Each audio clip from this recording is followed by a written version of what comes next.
My name is Amy Lydon. I live in Arlington, Massachusetts, which is a small town just outside of Boston. I am a speech language pathologist. I love to read. I love spending time with my family and my friends and volunteering with youth in my community.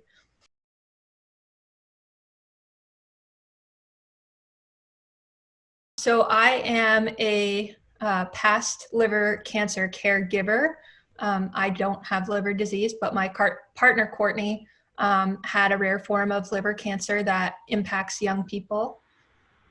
So I met Courtney the year after she had been diagnosed. So she had already been facing liver disease for about a year. And we actually met at a fundraiser that the community was throwing for her. And we became friends, and later we started dating. Um, so probably around the time that we started dating was around the time that I really started to pick up the role of caregiver for her.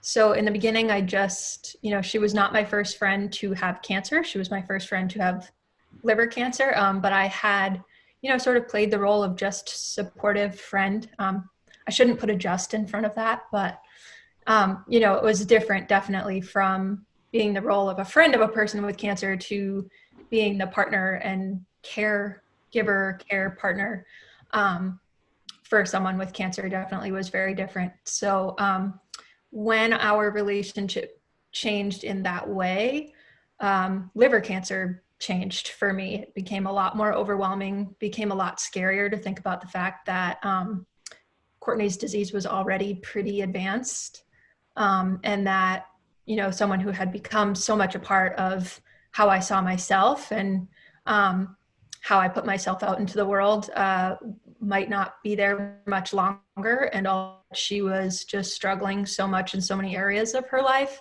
That changed and became just like very isolating and very overwhelming.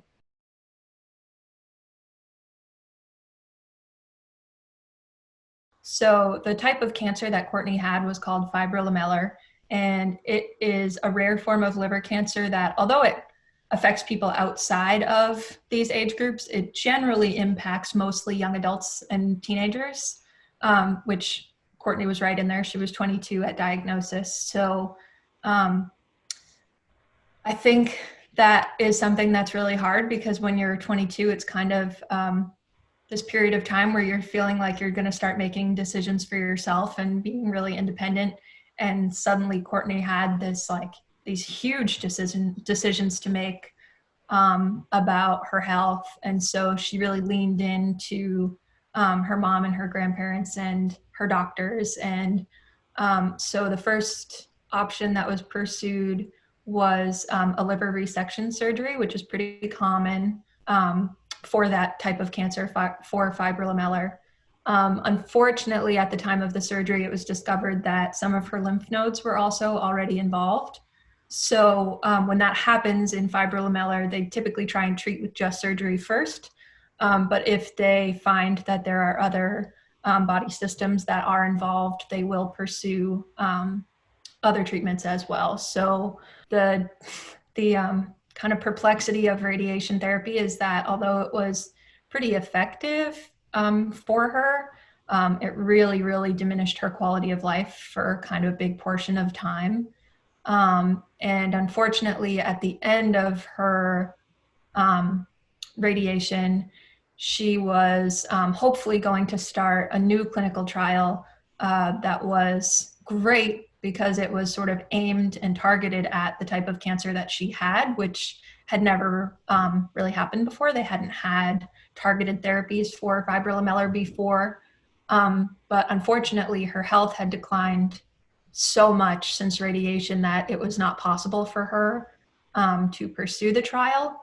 And so after that, although the radiation did shrink her tumor a few months later, she had a period of relative health where we looked into the clinical trial again. But unfortunately, once for that particular trial, once you've crossed out of the criteria for being a part of the trial, you could no longer cross back in. So Courtney was not able to pursue any sort of curative treatment after that point in time. So instead, we had to make the decision to move towards hospice care. And she lived for about another 4 or 5 months after that. And then unfortunately, we lost her.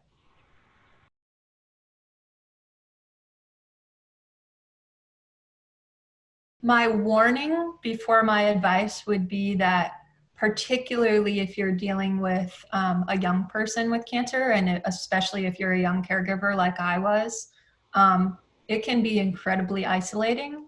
There are very few, or there were very few other people my age at 21 and 22 years old that were sort of making these life-altering decisions to, do you have to think about your partners, whether they're going to pursue hospice care and what your role is in that decision-making process.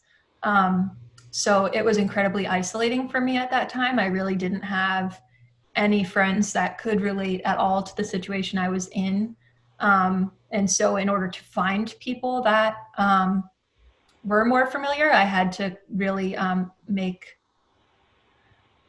some inclusions of people who are much older than me to be kind of the people that I relied on for support during that time.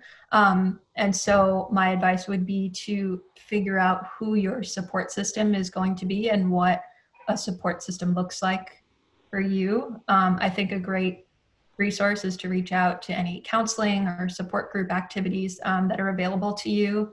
And I had to just kind of really let my guard down and say, yes, I could use the help. And just allow them to help me help her, because being 22 at the time and not really knowing what the outcome of Courtney's story would be, I hoped for the best. I hoped that we would find our miracle and that Courtney would be cured.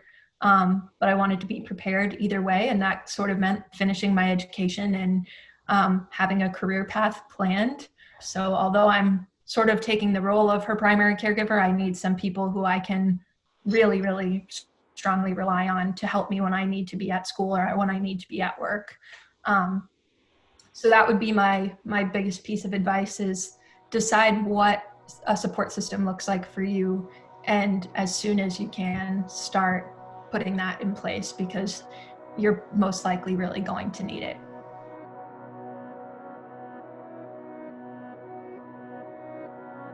So the way that we got connected with the Liver Foundation is that one of Courtney's good friends, her name is Kayla, she was deciding that she wanted to run the marathon. And Courtney was pretty sick at the time, and she also had another connection to liver disease in her life. And so she wanted to honor both Courtney and that other person. And so when she chose to run the marathon, she chose to apply to run with the American Liver Foundation Boston Marathon team. And she was selected. And so they get matched with a patient match when they're running. So what had happened for us was that Kayla had brought Courtney to the forefront and said that she really wanted Courtney to be her patient match. And the Liver Foundation was very excited to include Courtney. And unfortunately, Courtney's health declined really very quickly from there. And so Courtney was not really able to attend any of the events. And then she actually had passed away by the time Kayla ran. So the following year, when Kayla was ready to run again, she talked to her contacts and asked if she could have someone from Courtney's family stand in Courtney's place to hold the spot for Courtney as her patient match. So from there, Kayla reached out to me and asked if I would be willing to hold Courtney's place. And then Lindsay Ventura from the American Liver Foundation reached out to me, and they really offered me not only a lot of opportunities to share Courtney's story, but also a lot of support. And it was really comforting to me. There were some aspects of later stage liver disease that I, until Courtney had them, didn't realize were symptoms of late stage liver disease that were just really upsetting and really difficult to manage and as a caregiver. And so when I started attending some of those American Liver Foundation events, that was sort of when I found out that those things weren't only happening to Courtney, they were happening to a lot of people who had advanced liver disease. And so not that I would ever wish those symptoms on other people and their caregivers, but it was nice to feel that I wasn't alone in having had to navigate that part of Courtney's illness. So then I was very glad to have been considered a part of the American Liver Foundation, and Lindsay has really done an amazing job of keeping me in the loop and really reaching out to me anytime she thinks there's a project that Courtney's story would be a good fit for. And so I'm really just grateful for that.